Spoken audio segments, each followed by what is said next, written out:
lumière laser est capable de produire des mesures fiables et précises, permettant au final d'identifier chacune des cellules, d'évaluer la vitalité, l'activité chlorophyllienne du phytoplancton. Nous, on a un laser bleu parce que le laser bleu, c'est une excitation qui est très bien captée par les organismes phytoplanctoniques, par les pigments accessoires.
Et en fonction de leur forme, de leur taille et de leur contenu cellulaire, quand ils vont être excités par des faisceaux laser bien particuliers, ils vont émettre de la lumière de manière différente.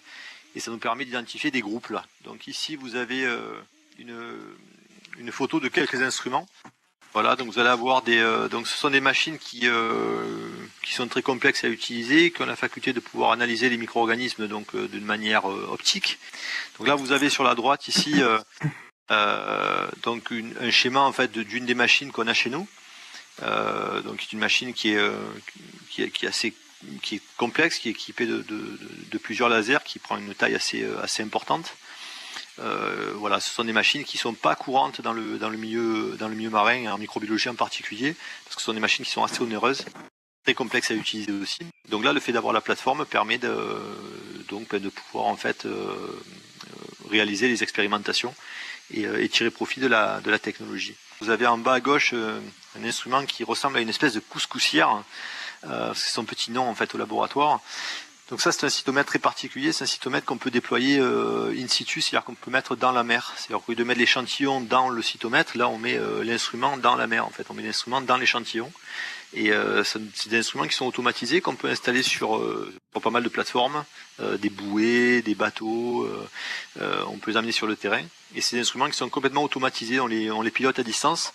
Ça nous permet de les avoir n'importe où, placés, on peut les mettre dans le monde entier.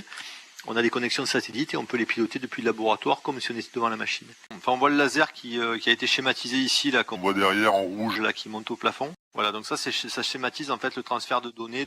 Vous avez une vue schématique, des représentations avec des graphiques de points, voilà, sur lesquels on aura un peu plus l'impression de rentrer un peu dans les données. Donc ça c'est un truc qui peut être intéressant et assez ludique, et puis montrer aussi la complexité, le côté multivarié. Donc voilà, de nombreuses particules analysées, de nombreuses variables mesurées simultanément. Donc c'est censé représenter un peu les images que vous avez là sur la droite. Donc c'est une manière de représenter ces données-là, mais en version 3D un peu plus dynamique.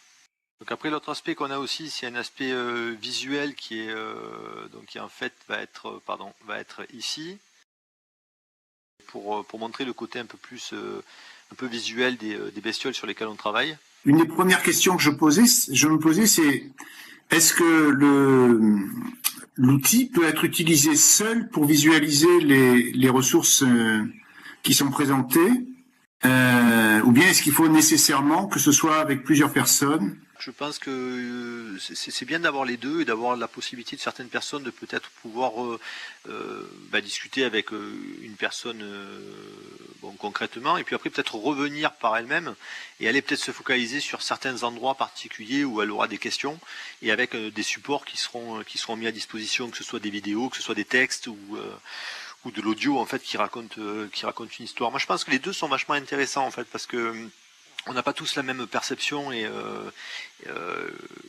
la même relation à l'image ou au texte ou à la voix, les personnes auditives ou visuelles.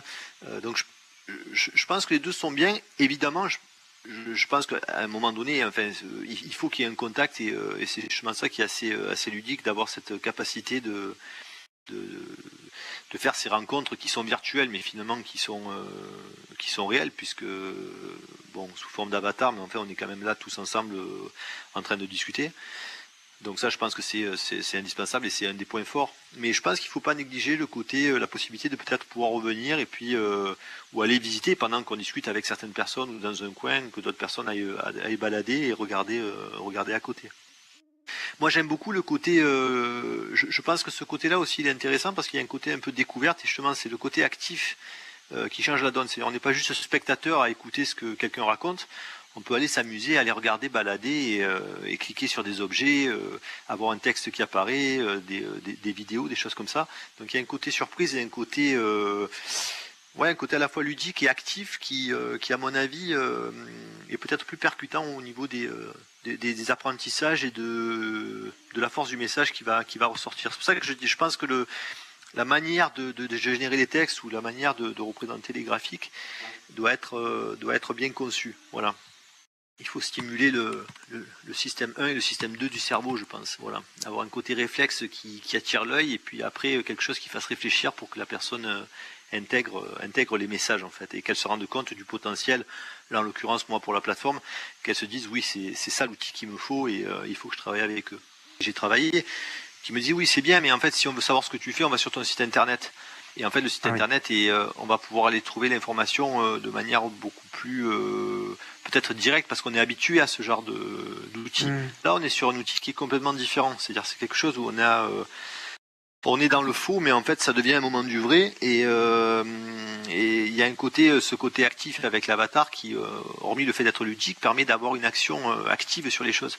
Et donc, je pense que le côté muséographie, oui, il est indiscutable. Il aurait du potentiel pour montrer, par exemple, l'évolution de la technologie, l'histoire de la technologie, l'évolution de la plateforme, ce genre de choses-là, voilà, qui serait plus dans le récit et le vécu.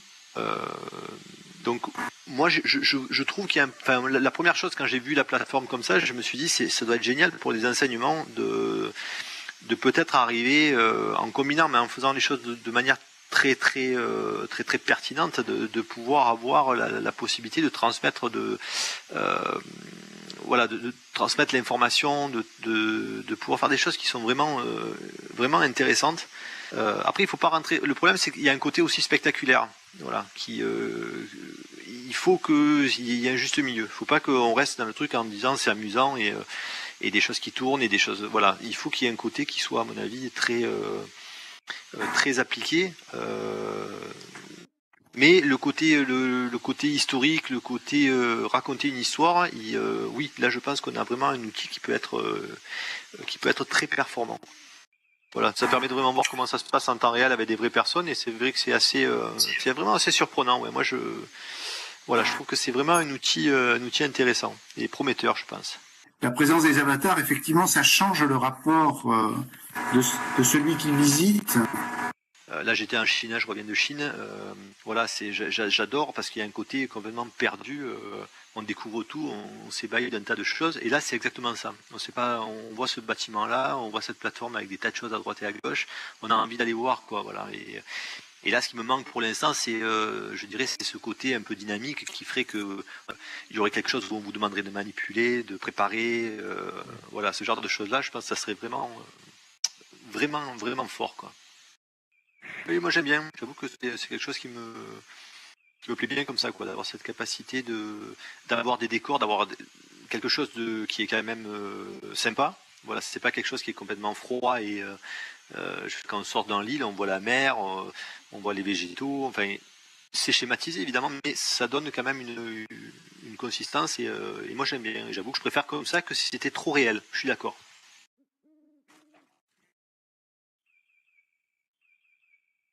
En tout cas, merci beaucoup pour cette visite. Merci à vous, oui. Merci à vous aussi. Merci.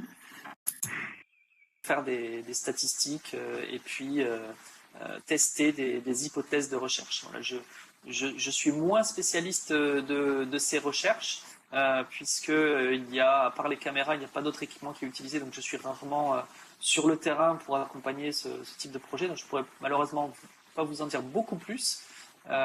Mais vous avez l'idée essentielle qui sont des expériences de groupe pour étudier les interactions